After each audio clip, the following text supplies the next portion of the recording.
Hello, I hope you're having a wonderful day. This video isn't directly planners and journaling related, but it's kind of adjacent because I am showing you the behind the scenes of working on one of the months for the 2026 collection, which is due very soon, and I'm very behind.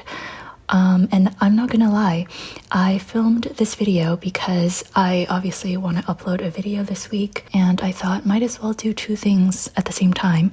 Number one, have a video up for this Sunday, and number two, finish one of the months for the 2026 collection. So yeah, this was a little bit lazy on my part, but I do hope you enjoy the video. Okay, let's get started.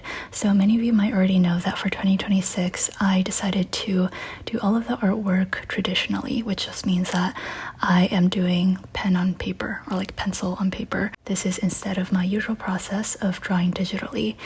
And my main media is just going to be watercolors. So I'm starting with the sketches on watercolor paper. I'm going to scan it, do a color study, and then I'm going to paint it, scan the painted pieces again, do some editing, and then it will be ready for actually formatting into the stickers. So yes, it is quite a process, and I greatly underestimated how much effort it would take. And on top of that, I lost about 3 weeks of like full productivity due to my mysterious hives allergy situation, which is currently still kind of unresolved.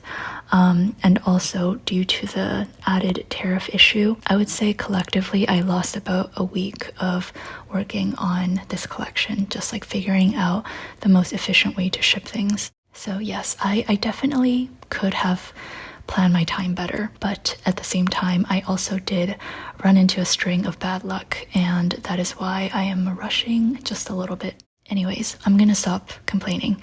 I do think that for traditional art, there are pros and cons.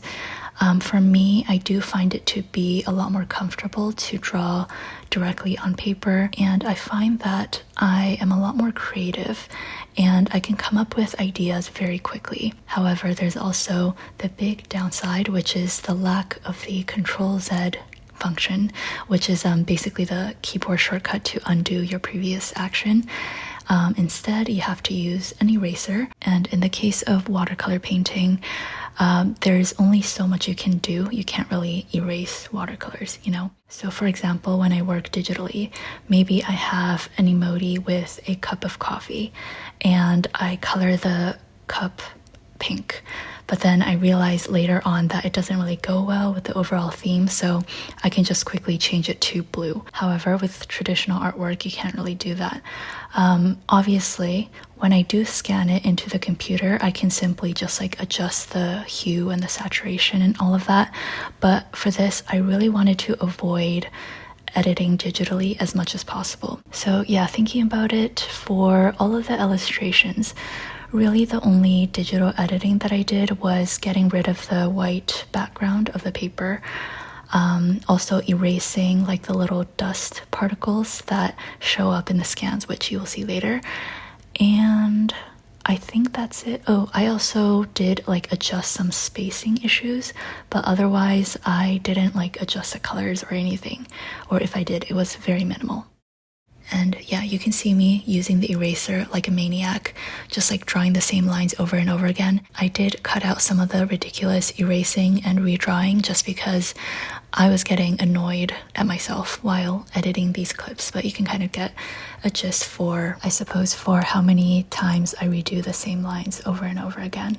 Oh, I guess I should talk a little bit more about my materials. So the mechanical pencil that I'm using is a Rotring 600, and this is a drafting pencil, and it is made out of brass, I believe. So it is a very heavy and weighted pencil. I think in general, I actually prefer heavier pens and pencils while working. This is also part of the reason why I sold my Pilot Vanishing Point Decimo and kept my like regular Pilot Vanishing Point.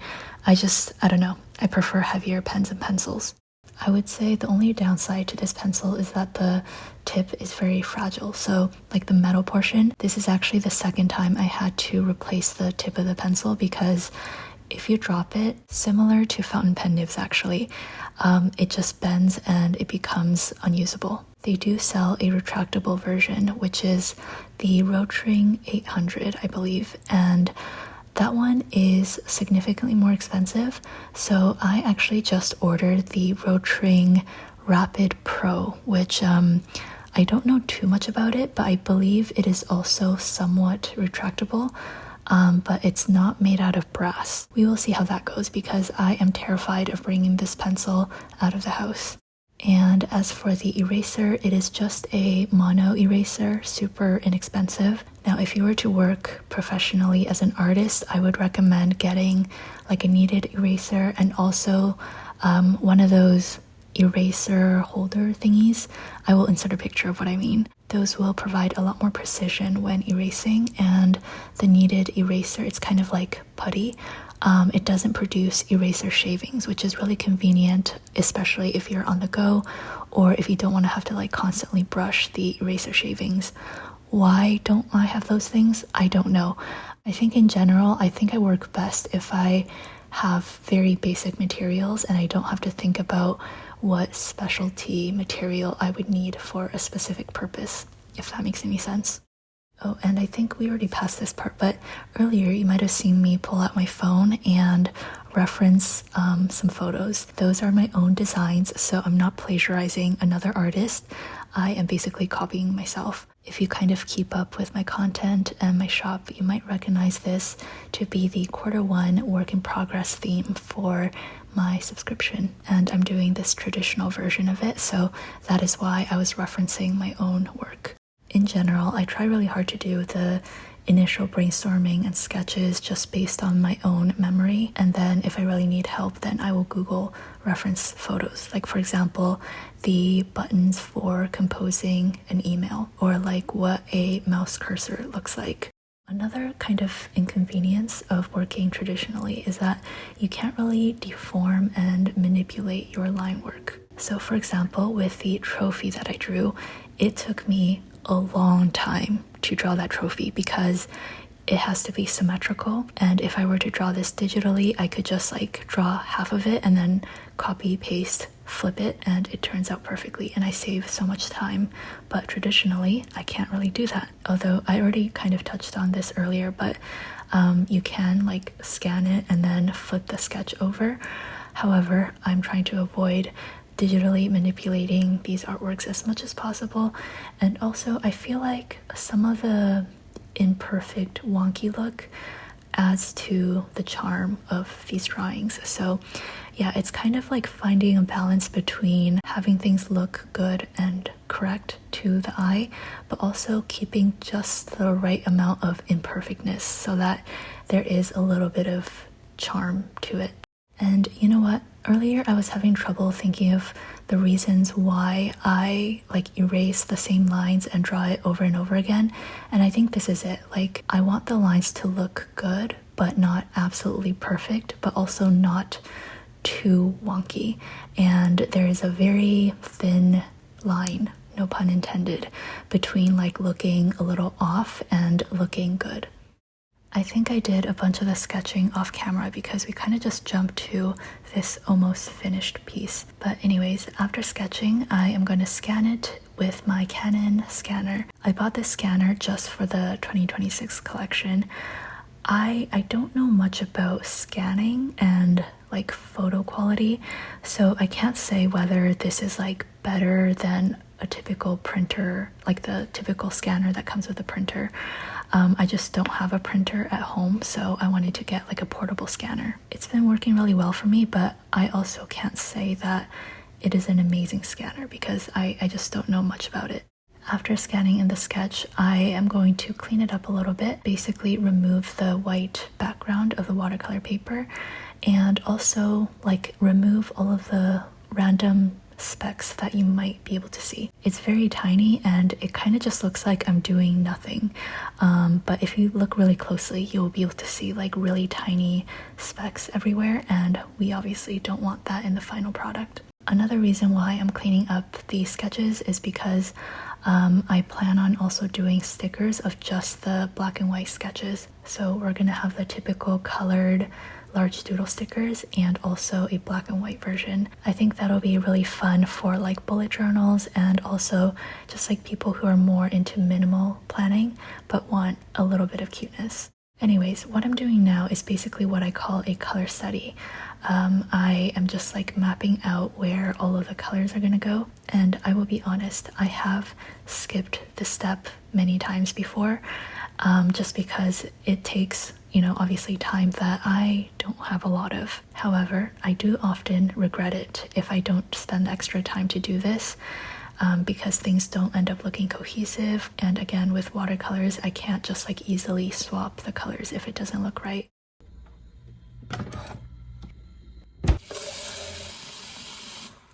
Okay, now we are moving on to the fun part, which is watercoloring. Actually, I take that back. I find sketching and watercoloring to be equally enjoyable. The only thing I don't like is the digital touch-ups. Anyways, the paints that I use are a mix of Daniel Smith watercolors, Winsor Newton, Professional, and Cotman. And for the brushes, I've talked about this a few times. I am just like terrible at taking care of my brushes, so I often just buy really random ones because I know I'm gonna have to replace them very often.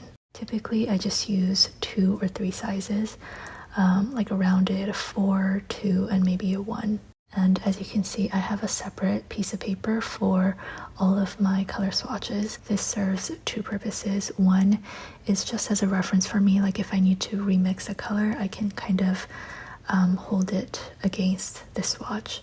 The other purpose is that the little dots that I'm making, those are going to turn into stickers as well. Initially, when I first started this project, I was very ambitious and I was going to make little notes to myself of exactly how I mixed each color, but I quickly realized just how infeasible that was because you will notice that I often take pre-mixed colors from before and use that to mix new colors, so there's just no way that I can keep track of it. In general, I don't really have problems remixing the same color if I need it again.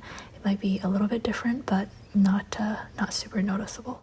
After I got started with painting, I realized that this particular month probably wasn't the best candidate for this video because, as you can see, all of the colors are extremely pastel. Also, again, for this particular theme, it's very flat, so I'm not doing much shading or anything like that, so it's not very interesting to look at. I feel like I should have picked a different month to do this demonstration, but hopefully it's still somewhat interesting to watch. The theme of this one is, again, work in progress, so a lot about goals, accomplishments. Also, I'm involving some like tech aspects. I don't know, it's kind of a random mix. For all of these pastel colors, I just add a crap ton of water, and initially, like, I always freak out when I see the puddle on the paper, like it's super dark. But then if you kind of dry off your brush and soak up some of the pigment, you will see that when it's dried, it's a lot lighter and pastel. I don't really recall how many days it took for me to finish this collection. I think maybe 4 or 5 sessions, because at the same time, I'm also working usually on 2 to 3 other collections, and this is on top of like my usual business stuff, like replying to emails, dealing with tariff shipments, design work for other collections, etc. This is something that I just thought of. I don't believe anywhere in this video I gave an indication of which month this is going to be for. So as a fun game, if you want to comment your guess on which month this is going to be for, feel free to do so. I don't have any prizes, but you get gloating rights, I suppose. I did say that this theme was based off the Q1 subscription, but that is not an indicator of whether it is for Q1 or not. I will give another clue as well. So typically I have 2 sets. One set is for the Northern Hemisphere, and then another set is for the Southern Hemisphere because the seasons are opposite. And this is one of the themes that will be consistent for both the northern and southern hemisphere. So whichever month you guess, it's going to be the same for both hemispheres. Okay, I think those are the only clues that I will give.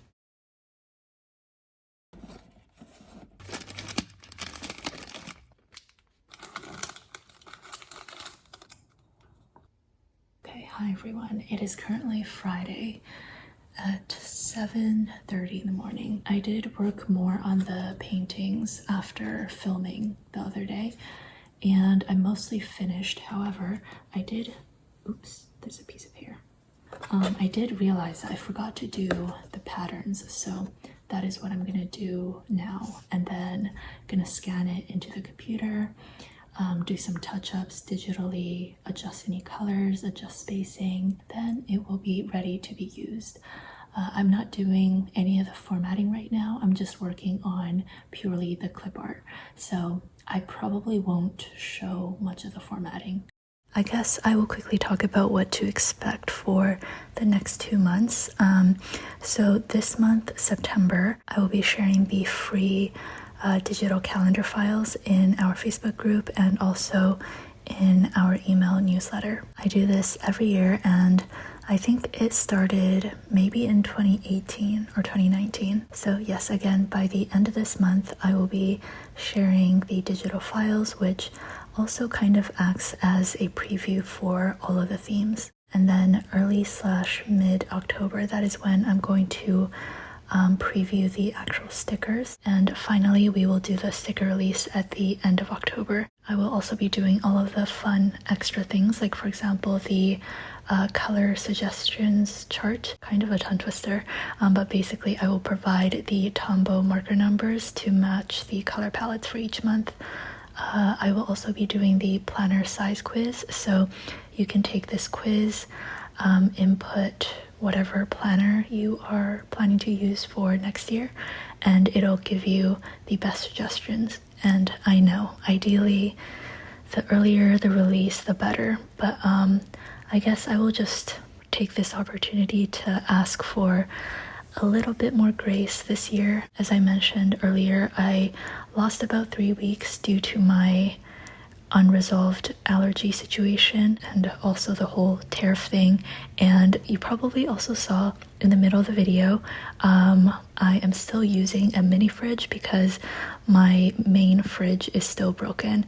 I do have a new one coming, I think next week or next week, but yeah, I have really been going through it these past few months. In general, I try to be really careful not to blame external factors for the things that go wrong in my life. I definitely could have slacked off a little less or worked faster, or I don't know, just planned things better. But yeah, for now, I can pledge though that I'm working as quickly as possible and as hard as possible, while also making sure I'm not compromising on my designs and my product quality. This kind of took a negative turn, which I don't like, but I hope you enjoyed this video. Thank you so much for hanging out with me. I guess let me know if you would be interested in more design videos like this. Not really planner related, but I feel like stationery lovers tend to like art as well. I hope you take care and have a great week ahead. Bye.